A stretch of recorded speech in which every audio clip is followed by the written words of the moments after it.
This episode of the Managing Madrid Podcast is brought to you by the Managing Madrid Podcast live in Toronto. We're playing pickup footy on December 6th, raising money for sick kids in Toronto, giving away prizes, and chatting Real Madrid with passionate Madridistas. If you want to come kick it with us, play some footy, all for a good cause, then come out. If you're anywhere near Toronto, Hamilton, Niagara, if you're in Ottawa, Montreal, heck, Moncton, Halifax, Vancouver, Buffalo, Detroit, Cleveland, New York, Philly, drive in, fly in, do whatever you have to do. We look forward to seeing your skills and helping sick kids in Toronto. If you want to RSVP to the event, the link is in the show notes. We'd love to see you there. I'll be there. That's Kiyan Sobhani, by the way. Mehdi Hassan will be there. We got Peña Madridista Toronto. We got TAC Academy. And much more, many more. Really fun night in the works. December 6th. Come out if you're in Toronto.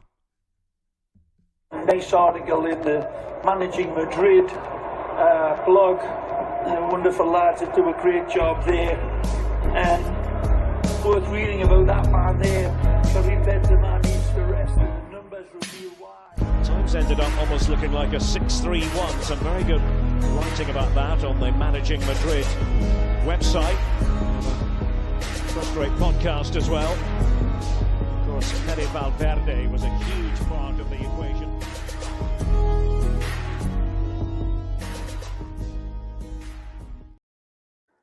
Hello and welcome to the Managing Madrid Podcast. It is October 30th.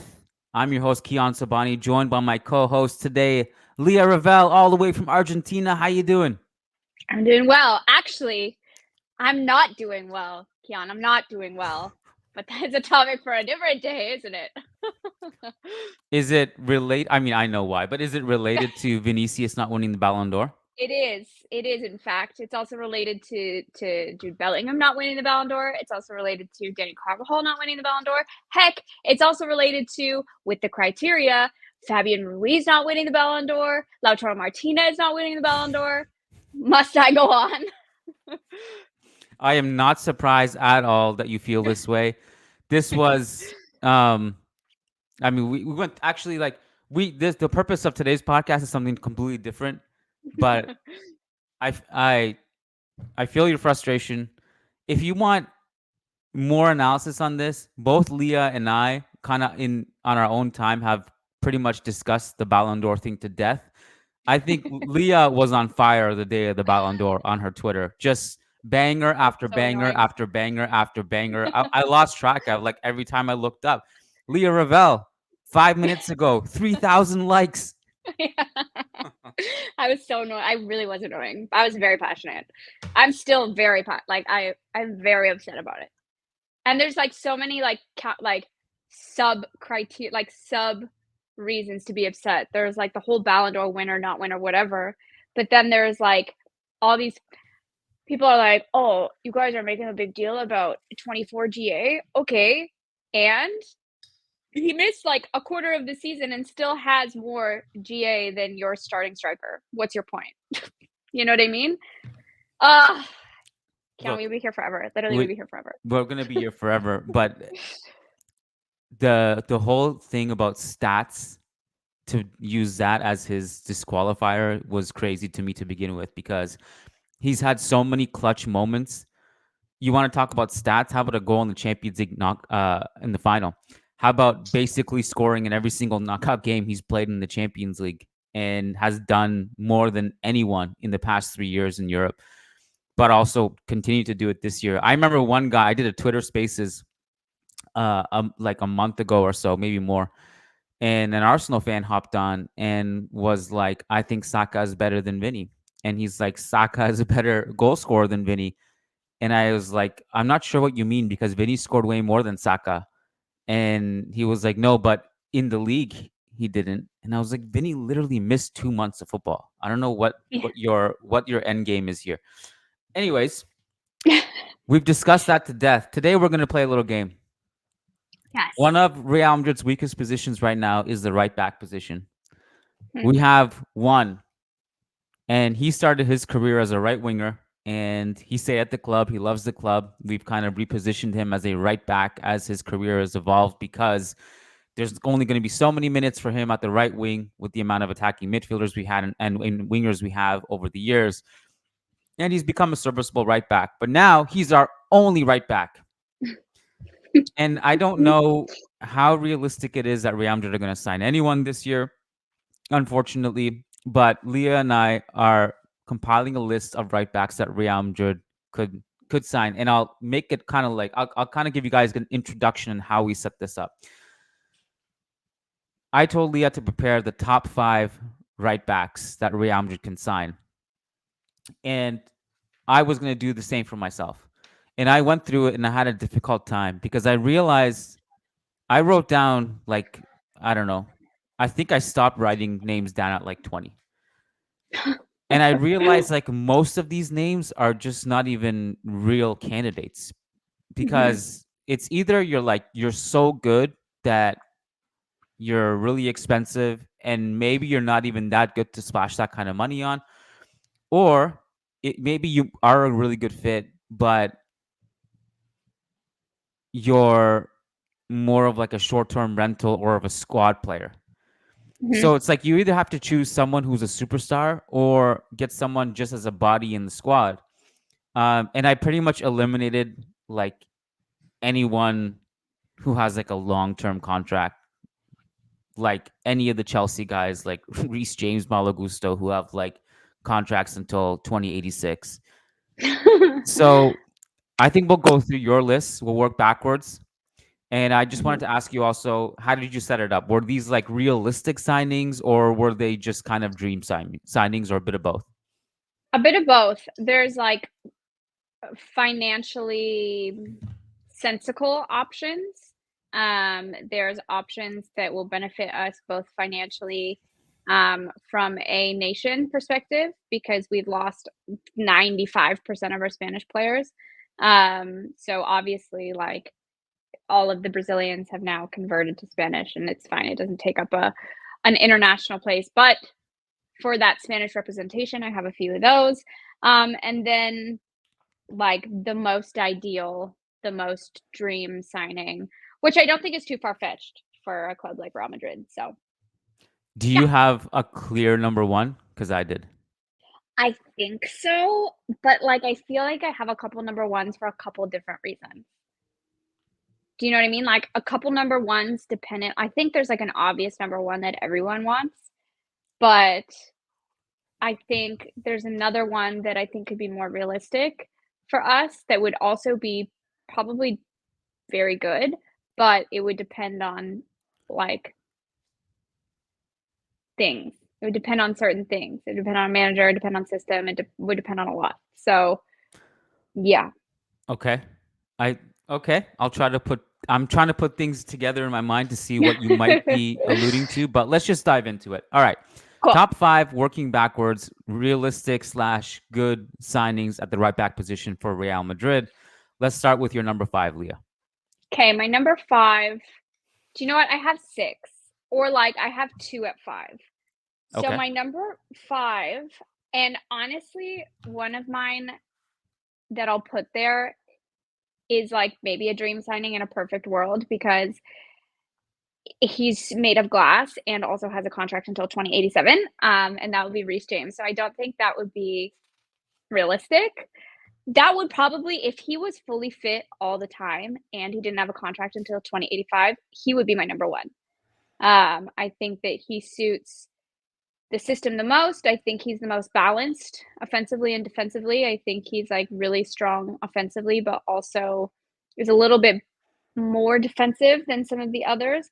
For me, I think that can change. Like I think that can be adapted to, especially at a club like Real Madrid, especially with a manager like Ancelotti. Who knows if he'll be there when we do sign a right back, but I think that, for example, historically, we haven't really played with super defensive fullbacks anyways. You know what I mean? We've always had some kind of overlap. We've always had some kind of support on the counter, or like when we're being countered, rather. So yeah, in a perfect world, he would be my number 1, but he's just like wishful thinking. My real number 5 though, I think would be Marcos Llorente. If we could take him back. Wow, I did Spanish? not expect that. Yeah, Spanish. I think he's got like especially his defensive skill. I know he's adapted his position to be more offensive at Atletico Madrid, but just their like defensive output, the way that they set up like systematically, I think is beneficial to his play style. He's got the experience. He's played for the club.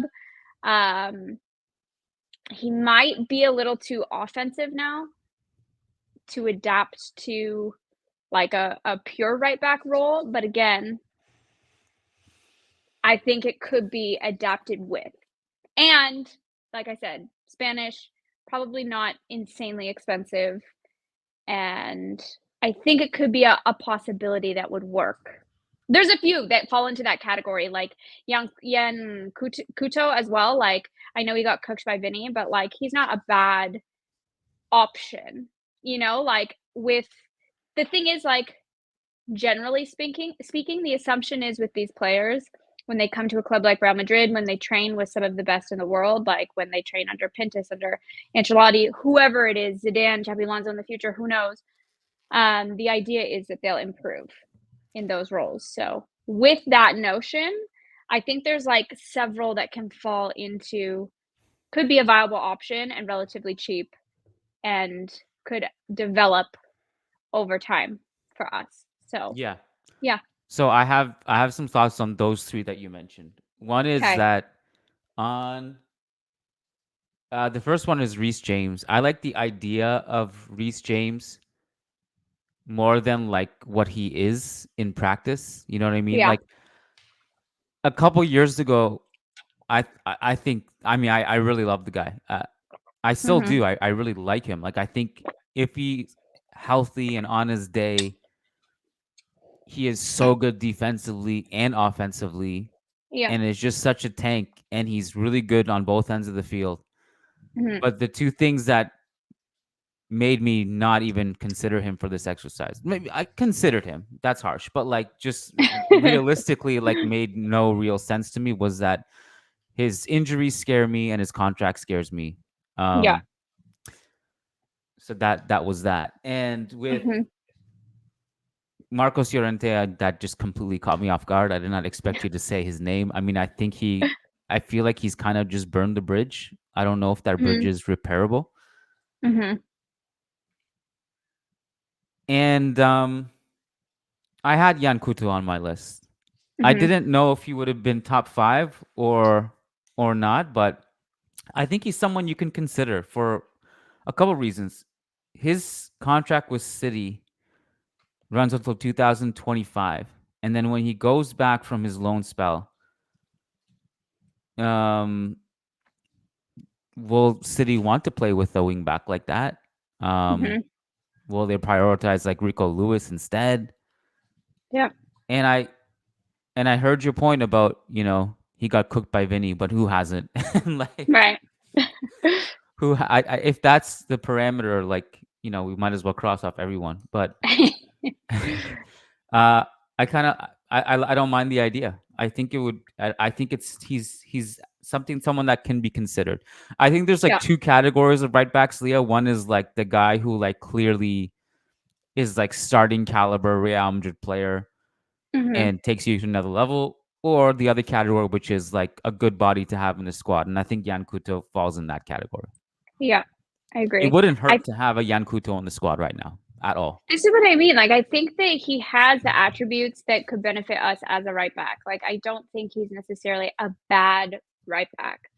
I think that he's almost so like raw as a talent that he could be almost like molded into exactly what we want him to be. Do you know what I mean? He has the fundamentals.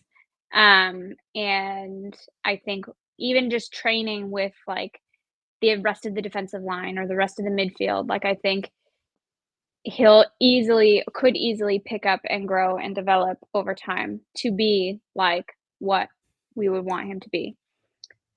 But I digress. So those three that you mentioned, were they all kind of tied for like fifth? Yeah, I think like it's just kind of the same thing as you, Reece James. Like he's like a wishful thinking kind of one. Like I said, he would be number one for me if those things Okay, weren't a gotcha. factor.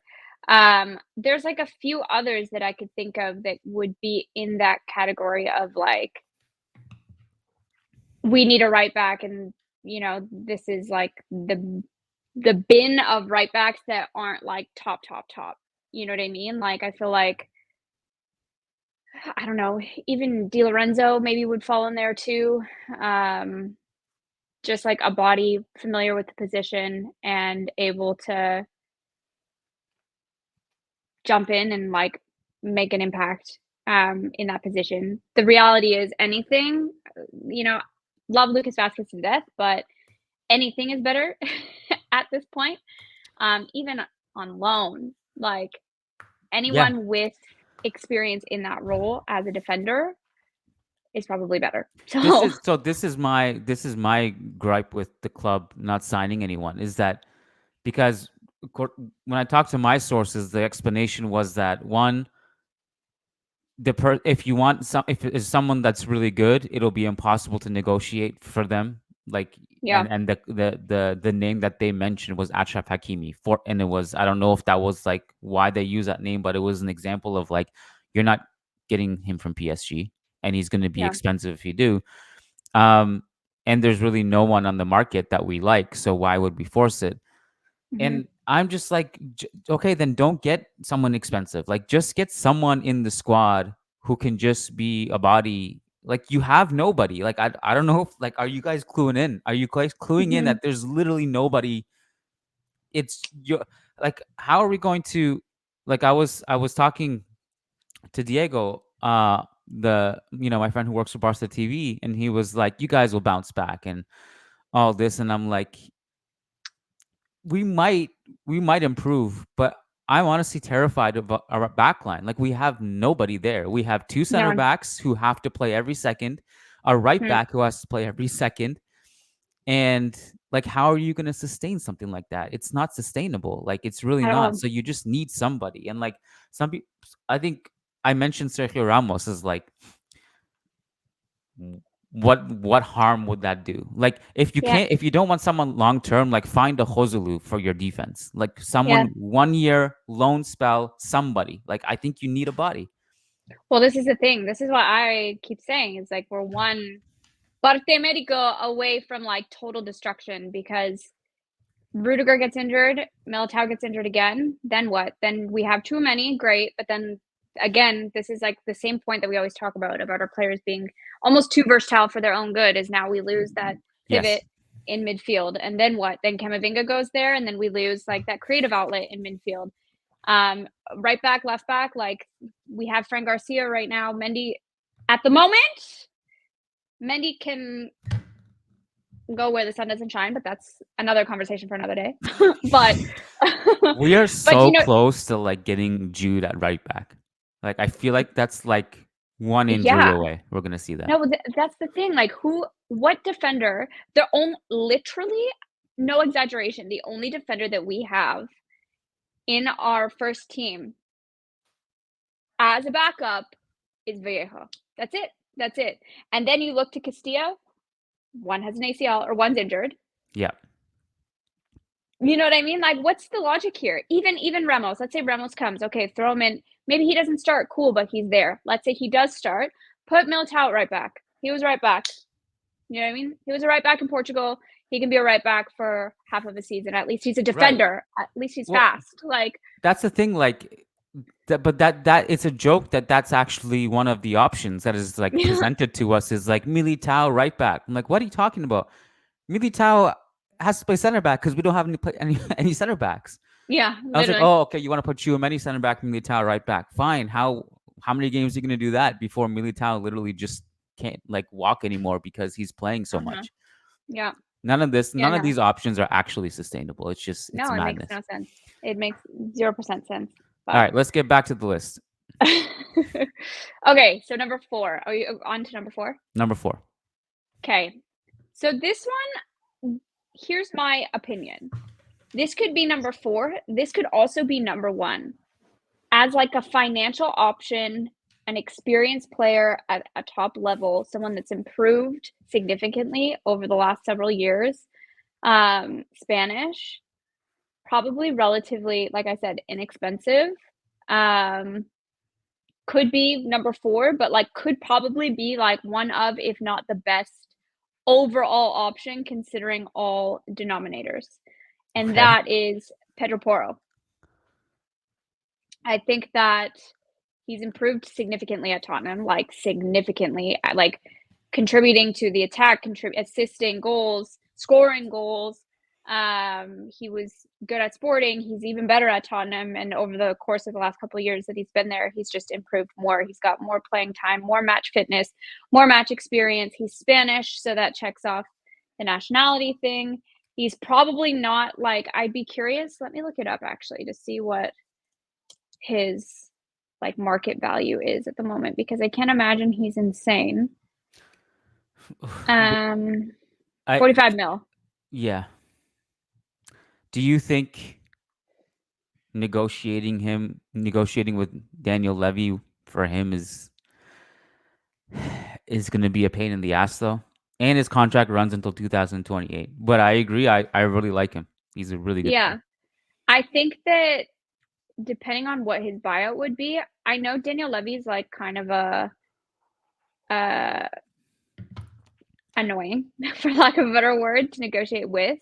I do think we have a relatively good relationship with Tottenham.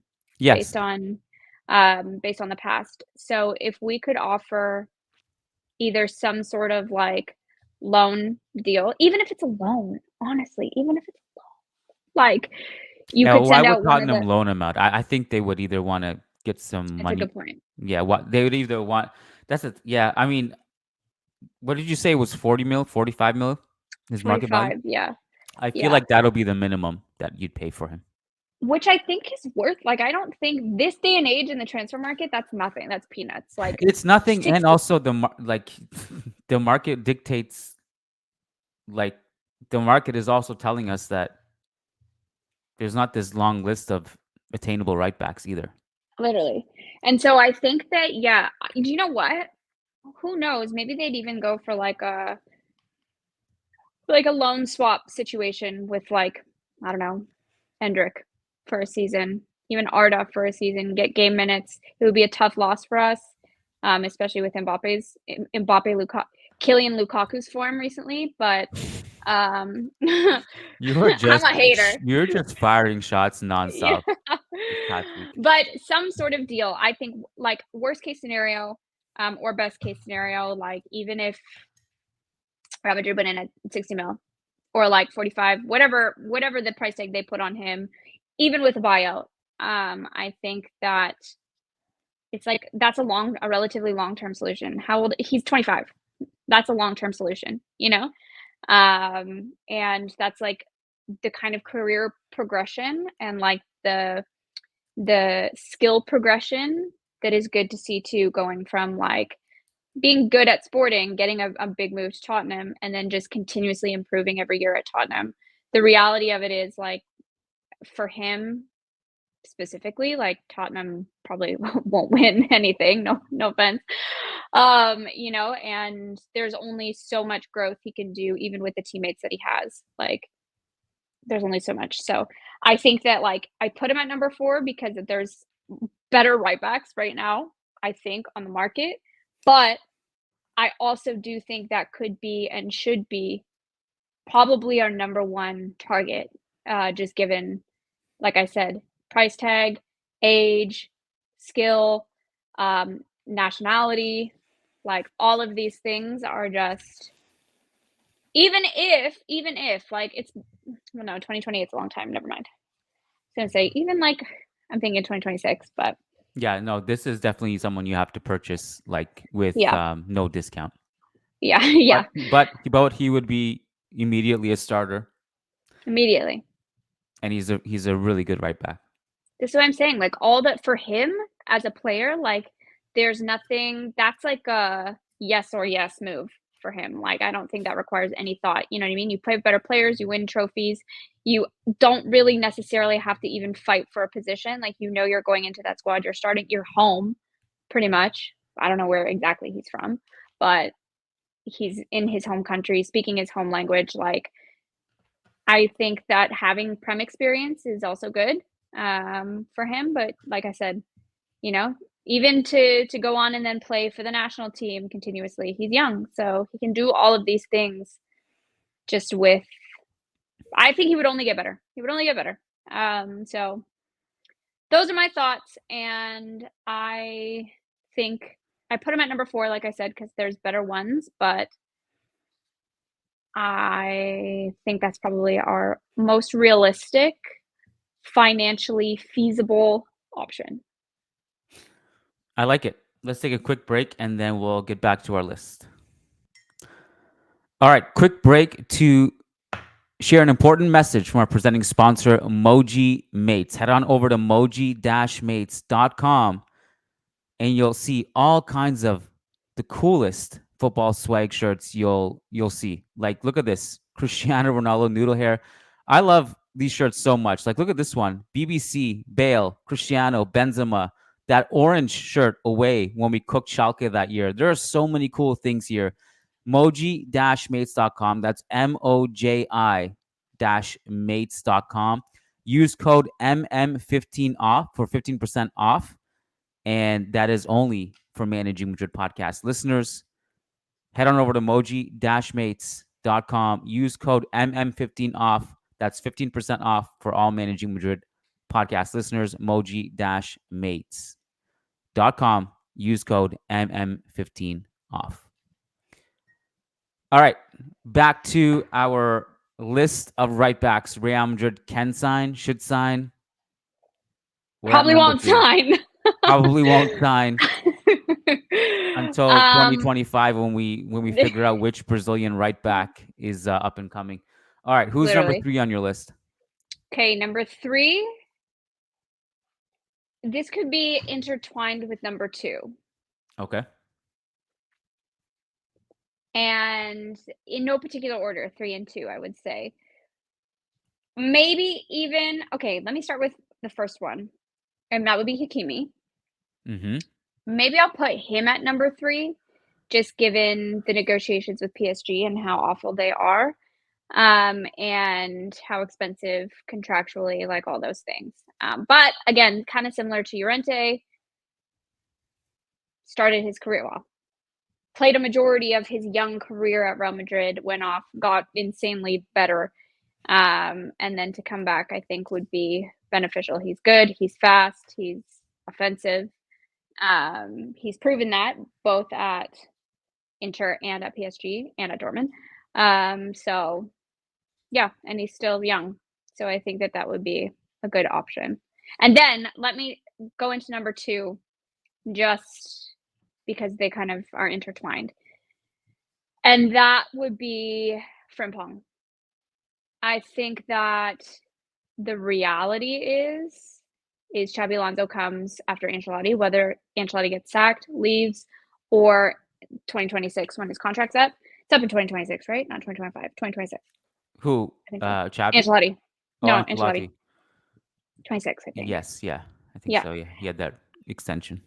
Yeah. So whenever he comes, my idea in my head is that he might bring Frimpong with him. Similar to how managers do when they come. Hopefully we don't have to wait till 2026, honestly.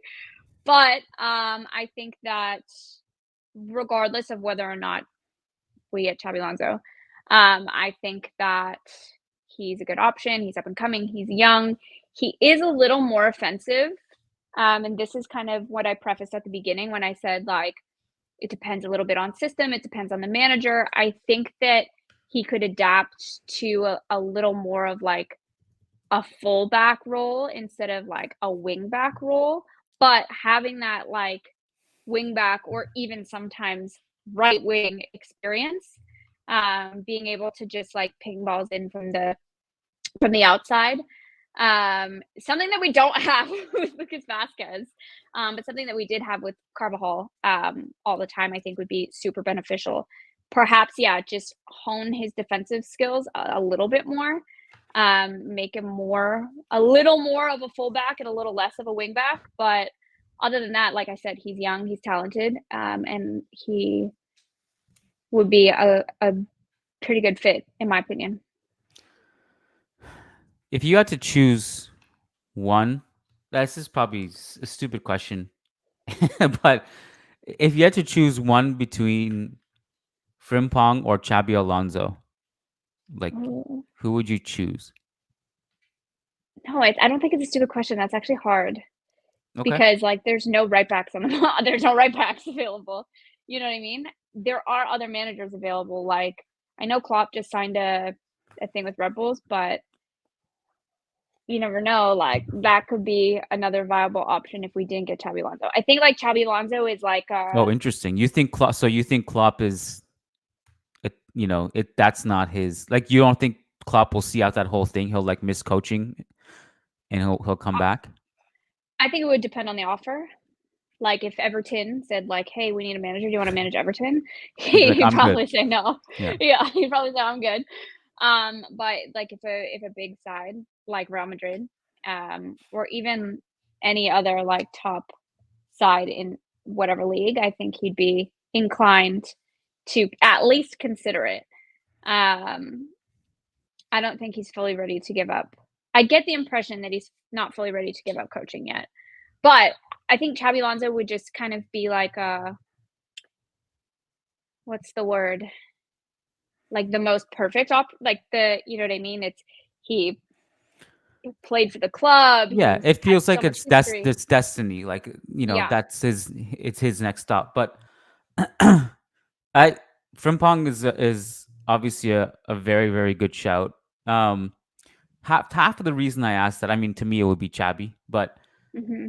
half the reason I asked that is I feel like there's almost like this um Leverkusen system, like tax, like that. I feel like Hmm. Xabi is the kind of guy who just makes players better and grooms them Hmm. and develops them and puts them in the Yeah. system where they can thrive.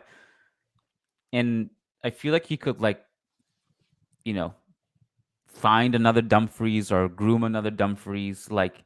And I also wonder like how some of these guys would look if they left Leverkusen. Apart from like the ones that I'm really sure would be great, like Wirtz would be awesome Yeah. anywhere. But yeah, Dumfries is a great shout. Who was the other one? Oh, you mentioned Achraf. Yeah. I've been on this train for like 3 years now that I feel like Achraf will come back one day. Yeah? Yeah, because no one really wants to play for PSG. It's kind of like this No. golden prison, and I feel like he's just in that Yeah. golden prison. Mhm. Mhm. If he were to, Especially yeah. no, just with Mbappe too, like to follow in Mbappe's footsteps and leave and come back, I think would be. Well, I think with him, if he were to come before 2026, Mhm. it would have to be him really pushing his way out Yeah. for PSG to like be like, okay, this guy's like becoming a problem, which I don't know if I see that happening. But Mhm. Achraf 2026, I just don't know if that's like he's like an immediate like signing. Yeah. It would be hard to pry him away. And he's playing Uh-huh. great this year, by the way. Yeah. I don't know. I think that like based on what we've seen with Mbappe, like in terms of well, obviously we don't know everything, but we know what we know about PSG, the manager, the board, everything. Like you said, who knows if he enjoys it? So, when his contract's up when 2026? Achraf, 2026. That's not that far away. That's a year. You know what I Yeah. mean? So, like you said, if we get someone on loan as even like a fill-in, you know what I mean?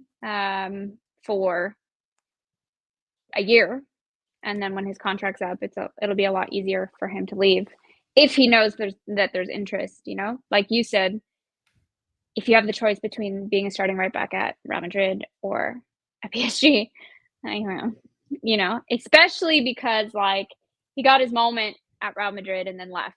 So I think that it would be another one of those like destined things to happen. Um, But yeah, I think that he would be great, and he already like our system honestly hasn't changed that much since when he played last, you know? So like he's just significantly better than he was 6-ish years ago. So yeah. We're at number 2 now. Who's your number 2?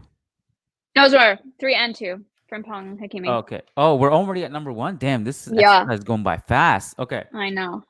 Okay. So I think I know who number 1 is. I'd be very surprised if I got it wrong. And this is, given that this is your number 1, this is why I asked, do you have a clear number 1? Because this, to me, is the clear number 1. Unless you picked Koundé or some bullshit. Imagine. Joao But Cancelo. Joao Cancelo. No. Yeah. All right. Drum Yeah. roll. Trent, of course. Yeah. Of course. I think that he has the experience, both national team and in the Premier League. He's won trophies. He's played at the highest level. So is Hakimi, to be fair. But I just think that it is a little bit of the same thing as Frimpong. He would need a manager that's really able to kind of. I think that the thing is, Liverpool never really played him in a position that set him up for success. Like, it's so obvious offensively, he's incredible. You know what I mean? Like, offensively, he just offers so much. The way that he can even, like, kind of drift into midfield when we're attacking, I think is so huge. But Liverpool just play in a system where defensively, it's not quite as he's not quite as reliable as he could be. If Liverpool played with a 5-back system, if he played as a wing-back, he would be unstoppable. Like, he would be, like, unbelievable. However, that's where the thing is. He'll need a manager, or he'll need a system that supports him in that role. Because he's not a wing-back now. He's not. He's a fullback, you know? And so he would just need to, like, okay, let me say one thing first. I don't think he's as terrible defensively as everyone makes him out to be. I don't think he's, like, you know what I mean? But I do think that he's just the balance of his offensive skill versus his defensive skill is, like, just a little skewed. So I think he'd just have to get a little bit stronger. He's not super rapid either. As a fullback. And so I think that could be part of the liability that he could have defensively. But again, if the system works well with his play style, or he has support from midfield, like if Fede basically does what he's doing with Lucas Vazquez and drops to support when we're defending, then like 1000%. Or if like offensively we play 4-back, but defensively we play more of a 5-back, then I think he'd be perfect. He'd excel like immensely. And again, I think these are just all skills that can be like developed. Like, I think that he has the fundamentals as a defender. He has definitely the fundamentals as an like offensive defender. So it's just more about someone putting in the time and the effort and like making Trent like Ancelotti made Vinny, for example. All great points all around from start to finish. I was internally standing up and applauding everything you were saying. I think the defense thing, what would scare me about his defense is that it's more so, as you said, the system part of it, because, and this is a theoretical, but like it's a very realistic theoretical. Like if your team has Vinicius and Mbappe who are not defending, and then Davies who's not defending, and then Trent who is not defending, yeah, who's defending, Chris. it'll be like Yeah. Rudiger like going even more insane than he already is. And so you need the proper system for that. I think with Trent also, like sometimes he just looks lost positionally. That's my biggest gripe with him defensively. But he's inarguably one of the greatest offensive right backs of all time. Like he is so generational on the offensive end. brings things that like you've lost with Cruz long ago. Yeah. Just a quarterback from deep, and Hmm. and also number one, not because of all that, but because he's actually realistic in some ways. Yeah. He still hasn't renewed his contract with Liverpool, which ends at the end of the year. Hmm. We have Jude Bellingham in our team, who's probably trying to do his best to scout him over. Yeah. Yeah. So Well, this was a you clear made number it. one for me. I think so too. I have the same concerns. I do think that you made a really good point about kind of getting back what we lost with Trent. Cruz. Somehow, with Cruz, yeah. Somehow Militao and Rudiger both have this like insane long ball accuracy out of nowhere. But I They're think actually that good long range passers, yeah, but it's not like really good. at a very high volume.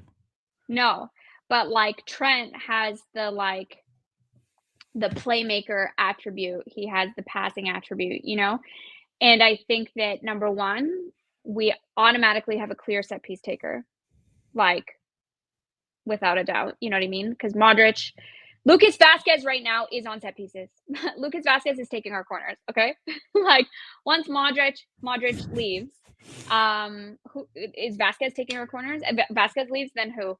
Do you know what I mean? So Ruler, I if he's think on the field, but he's on the field like 10 minutes for per 4 minutes. season. So Yeah, yeah. So I think a clear set piece taker, corners and free kicks without a doubt. And then that long range passing in La Liga against like crazy low blocks to have a passer like that can break lines like Cruz did, I think is very, very extremely clearly something that we're now missing. And I think because of that, it could benefit him a lot. The way that La Liga is played more so than the Premier League is played, La Liga is just more technical. It's low block galore, you know? And so I think that because it's perhaps a little bit, would you say it's a little bit slower? A little bit. I think that he won't be as long as he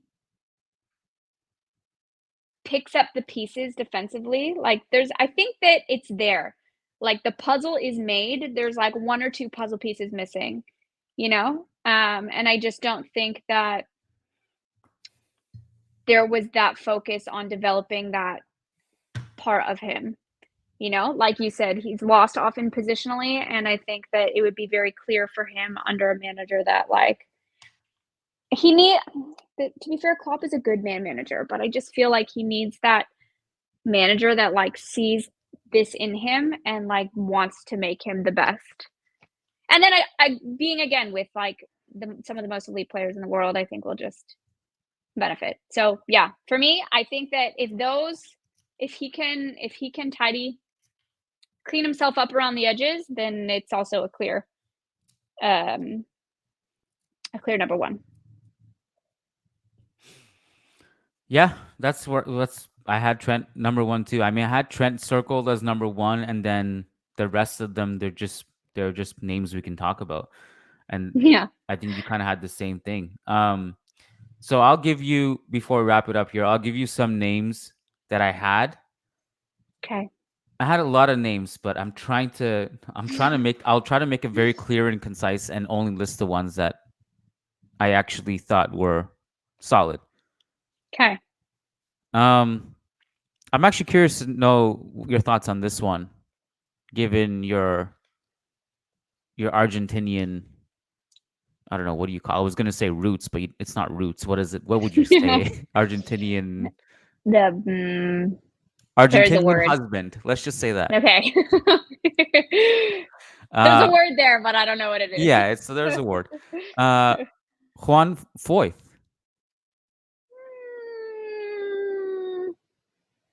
Yeah. That was what you're doing now is a meme. Someone has to clip that. I think that yes,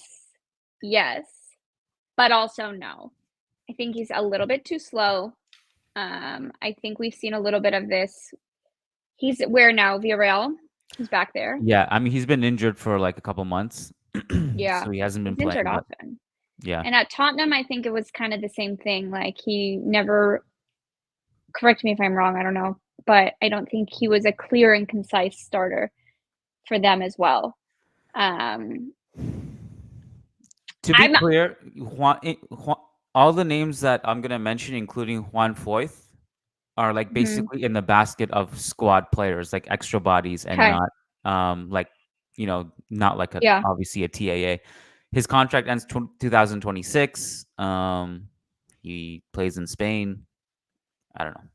Someone I wrote down. I think that for a squad player, the thing though is like, I feel like we could get better squad players if we're waiting a year anyways till 2026. I feel like we could spend a little more money and get a more long-term player. I just don't think that he's going to be a super game changer or a player that we can rely on long-term.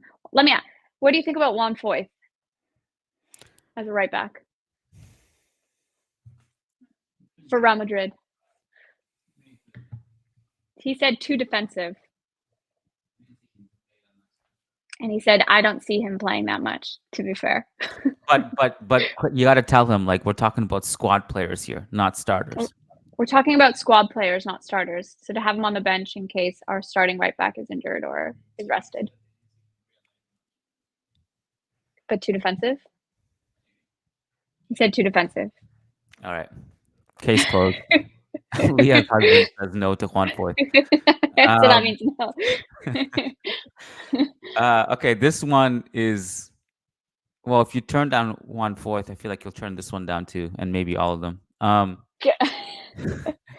This one is just purely in the basket of squad players, and actually, I changed my mind. I'm gonna scratch him off, but I'll just name him. Okay. He's 34. He would cost either peanuts or it would be free. Contract ends in 2025. Matteo Darmian. You know what? I'm less mad at that one. As like I think definitely squad player, but for example, the end of the season we need someone who is available in 2026, Hakimi? Yeah. So let's say Hakimi wants to come in 2026 and we need someone just a right back to fill in until then. I'm not so mad at that. I think he'll be slow. He's getting old. But he has the like top level experience. Is he still at Inter? Yeah. Yeah. So they won the league. They were in the Champions League final a couple of years ago. Like he has that experience. I think that could be beneficial. And again, at least he's a right back.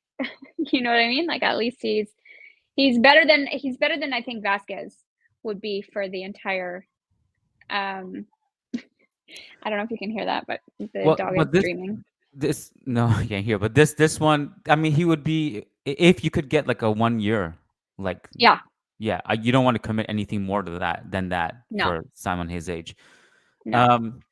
Sticking with the theme of right backs in Milan, in the city of Milan, David Calabria. Contract ends 2025. Good ball progressor, solid individual defender. Squad that would player. Probably be basket and squad player. Yeah, I don't know a ton about him, to be honest. But how old is he? 27. I think that would probably be a better option of the three of them. Same thing. He's relatively young. He's a player that he plays for Milan. Yep. Yeah, I feel like that's a player that you could develop a little more, especially as a ball progressor, like for Real Madrid. I feel like that is a little more important than just being, I don't know. I'd probably put him at the top of the three of them. Okay. It's going to get a little bit weird now. Okay. Matty Cash. Listen, I rate Matty Cash. I do. I actually do. He's a good player. He's a really good right back. You know what? I would put him in the category of like, I don't know what category I put him in, but yes, In between I squad would. player and starter? Yeah, I think he could be a starter. Contract ends in 2025. How old is he? Good question, but I think mid-20s. Let me see. He must be like 28 or something. 27. Yeah, I would do that. I would be happy with that. If we sign Matty Cash like free, for instance, if we got Matty Cash for free, and even if, let's say, he only gives us 2 years and then gets like a, God forbid, knock on wood, an injury or whatever, I'd be happy with that. I really like Matty Cash. I do. I think he is the perfect amount of offensive and defensive, but more so offensive. I think he offers the same kind of offensive skill that like Reece James or Trent does, but at a little bit of a lesser scale, which can also be developed. And I guess he's Polish now, but he's English. So that would be cool for Jude. Yeah, that's the top of that list. I'm all for Matty Cash. Do you know what? I might even put that number 5 on my list Okay. with who was my other number 5? Yen Couto, however you say his name. Yeah. Yeah, him. I didn't even think of that. That's quite a good option for free. Yeah. He's Solid, still Villa, right? Yeah. Did we mention Dumfries at all?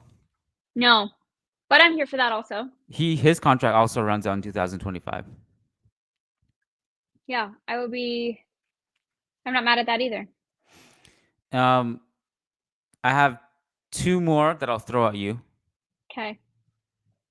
Joshua Kimmich. Yeah.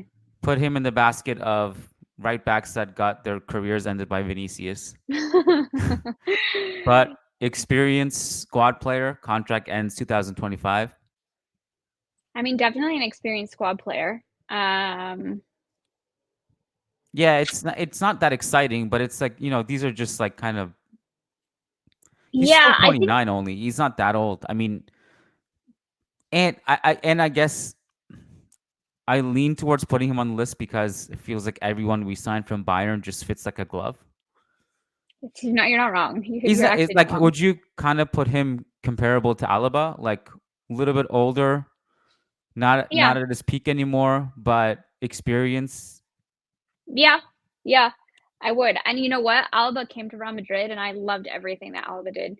The thing about Alaba, if Kimmich could adapt to the way that Alaba did to his role, in the sense that, like, similar to Thiago Silva, they got old, they realized that, oh shit, I'm actually not fast anymore, and like I can't keep up with these people. So they use football IQ to defend instead. Do you know what I mean? Like, their football IQ is so good, Alaba and Thiago Silva specifically, that like they can read these plays and read players, read body language, and understand the actual sport to know where to be positionally, to know how to fill the space, to be able to defend still at the top level. If Kimmich can do that, then yeah, I'm here for it. I'm concerned about, I know that recently he's moved back to right back. How long before he played centrally did he play right back? I know he's a right back before he played centrally, but I don't know for how long. I don't know. I know you mean because he can play CM, and yeah. I don't know, like I can't remember like the phases of his career, like when that happened, but he can play. I don't know. I mean, maybe that's more points in his favor, is that he's more versatile. Yeah, well, we're kind of on the market for a DM also, so for a pivot. So that wouldn't be a terrible idea to have someone that, like, if Tchouaméni gets injured, for example, or if a defender gets injured and Tchouaméni has to play center back, then we have someone. But that kind of adds to the problem where then we don't have a right back again. So I don't know. I feel like if he was free and like we weren't spending anything, we're desperate. If we had to pay money for him, I would just say it would make more sense to pay money for someone else. I have one more on this list. Okay. And It's Jesus Fortea of Juvenil A. It's just someone that, like, he's 17. Hmm. He's really promising. He's really great from an attacking perspective. Very creative player, very smart player, very Hmm. dynamic, great dribbler. And it's not like a solution right now, but it's more like, can we get him reps and Yeah. develop him and see what we have there? So I had to include him. That's all. I mean, That's also not I'm going to happen with Carlo. no, but I'm here for that because the thing is about 17-year-olds, about youngsters, is you can just mold them. They're a sponge. Do you know what I mean? You can like make them everything that you want to be. So I think with all of the qualities and the fundamental skills that he has now at his age, you never know. Like maybe he could go on to then being one of the experience is an issue, of course, to go like immediately into the first team, and be like, but as a squad player, I don't see why not. What squad players do we have now? Genuinely, who do we have as squad players? Yeah. 0. There's So nobody. literally, there's no one. Our bench is like literally the bottom of the barrel, and we don't even have that. So, yeah, I would say the more the merrier. I would love to see more like youngsters, Castilla, whoever, on the bench and getting minutes. Like at this point, especially, I don't want to be I hope the season turns around. If it doesn't, it's like the perfect opportunity to give young players minutes, to Man. give like Arda, Endrick, and then even Castilla players like Yeah. experience. Because you never know. It could be a Nico Paz situation. Imagine he got more minutes at Real Madrid. Like imagine and then he's doing for Real Madrid what he's now doing for Como. Well, thank God we still have rights to him and we can bring him back. But Yeah. that's like a grim reality of like, if you get to a point in this season where it's so done and dusted, now you start to like play Yeah. players who never play. It's like a really grim reality if we get to that stage, Uh-huh. especially if it's like anytime soon. All right, Great. that was a really fun exercise. It's good That to was have you fun. back, Guys, good to be and back. we will be back, and we'll be back with Woo! more games such as the one we just played. I Games are don't know if fun. the game in Valencia is going to go ahead, given all the stuff that's going to Yeah. happen there, or is happening there. Sorry. So we'll see, but we do have a lot of content coming your way. Leah, thank you for the chat. Thank you. As Thanks, always. guys, for listening, and peace out. Bye.